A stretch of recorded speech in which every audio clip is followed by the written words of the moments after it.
สวัสดีค่ะใครๆก็เข้าครัววันนี้นะคะยิ่งมีเมนูตะโก้แห้วมาฝากเพื่อนๆกันค่ะสำหรับเพื่อนๆคนไหนนะคะที่ชื่นชอบการรับประทานแห้วเป็นชีวิตจิตใจนะคะเมนูนี้ห้ามพลาดเลยค่ะเพราะว่าวิธีการทำง่ายมากๆเลยแต่ว่าก่อนอื่นเดี๋ยวไปดูส่วนผสมกันก่อนเลยค่ะส่วนผสมเมนู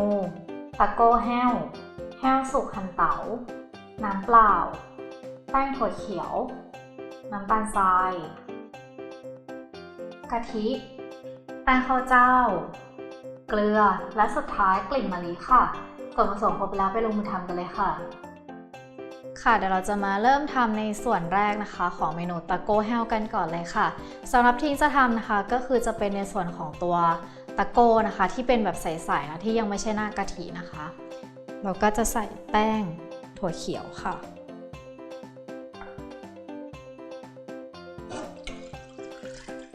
น้ำเปล่าค่ะแล้วก็หยดกลิ่นมะลิลงไปสักเล็กน้อยเพื่อให้มีกลิ่นหอมนะคะหรือว่าถ้าใครไม่ชอบก็ไม่ต้องใส่ก็ได้เด็งก็จะคนนะคะให้ตัวแป้งเนี่ยละลายก่อนเนาะ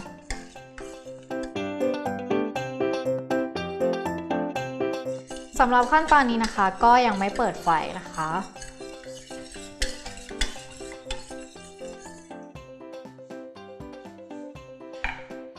โอเคค่ะเมื่อแป้งละลายนะคะก็เปิดไฟเลยค่ะจะใช้ไฟกลางๆถึงไฟอ่อนนะคะลิงก็จะใส่น้ำตาลทรายลงไปเลยสำหรับตัวตะโก้เนี่ยจะต้องทำให้มีรสหวานเล็กน้อยนะคะเดี๋ยวเราก็จะเคี่ยวไปเรื่อยๆนะคะจนกว่าตัวตะโก้ของเรานะคะจะมีความข้นขึ้นแล้วก็ใสขึ้นค่ะ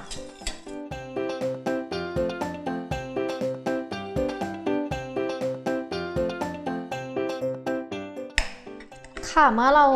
เคี่ยวได้ที่นะคะมันก็จะออกมาเป็นลักษณะแบบนี้นะคะแล้วก็ปิดไฟเลยก็ได้ค่ะเพราะว่าแห้วของเราสุกอยู่แล้วเนาะมันก็จะออกมาเป็นแบบเหนียวๆใสๆแบบนี้นะคะดิ้งก็จะใส่แห้วลงไปค่ะ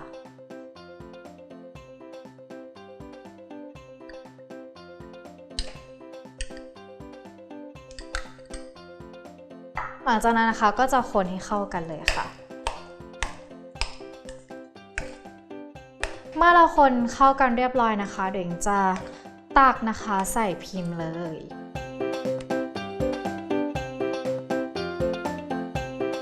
เดี๋ยวจะมาตักใส่กระทงใบเตยของเรานะคะสำหรับขั้นตอนแล้วก็วิธีการทำของกระทงใบเตยนะคะเพื่อนๆสามารถเข้าไปดูได้ที่เว็บไซต์ Food Travel ของเรานะคะก็จะมีวิธีการทำบอกเหมือนกันนะคะ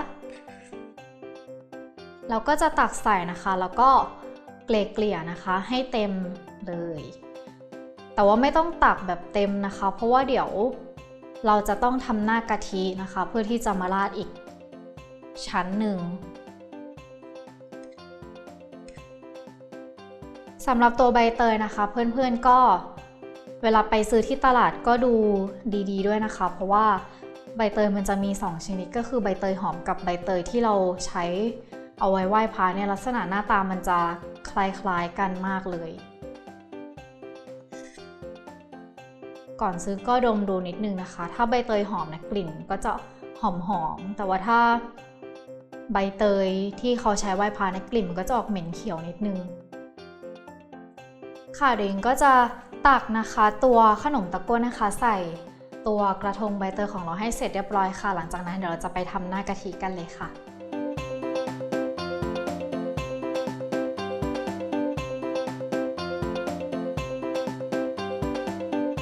หลังจากที่เราทำตัวตะโก้เสร็จเรียบร้อยนะคะแล้วเดี๋ยวเราจะมาทำตัวหน้าตะโก้กันค่ะนี่ก็จะเป็นแป้งข้าวเจ้านะคะอิงจะยังไม่เปิดไฟนะคะกะทิค่ะแล้วก็เกลือค่ะใส่ลงไปได้เลยดิงก็จะคนให้ตัวแป้งละลายก่อนนะคะ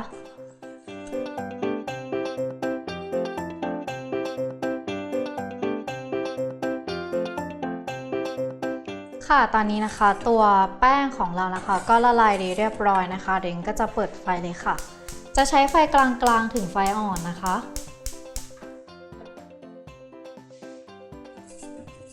เราก็จะคนนะคะให้ตัวแป้งมีความข้นหนืดขึ้นค่ะ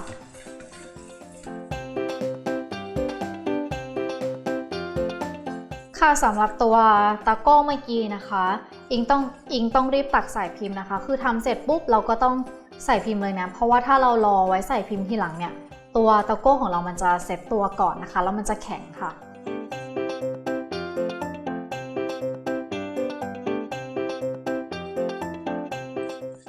ค่ะแล้วตอนนี้นะคะอิงก็เคี่ยวนะคะจนมันลักษณะข้นขึ้นแล้วนะคะเดี๋ยวเราก็จะปิดไฟเลยค่ะมันก็จะออกมาเป็นลักษณะแบบนี้นะคะไม่ต้องเคี่ยวให้มันแบบข้นจนแบบเป็นก้อนเกินนะคะเพราะว่าเดี๋ยวเวลาตั้งทิ้งไว้ให้เย็นเนี่ยเดี๋ยวมันจะแข็งขึ้นเองโอเคค่ะเดี๋ยวเราจะนำมาตักใส่ไว้บนหน้าตัวตะโก้กันเลยค่ะ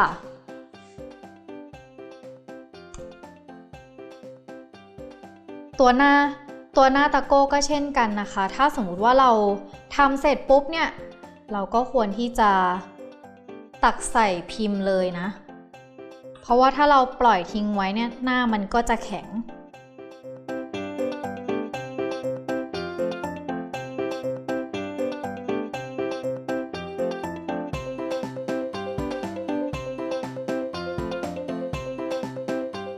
โอเคค่ะเดี๋ยวเองก็จะพักทิ้งไว้ให้เย็นนะคะรอให้หน้าเซ็ตตัวแล้วเดี๋ยวเราจะไปจัดเสิร์ฟกันนะคะ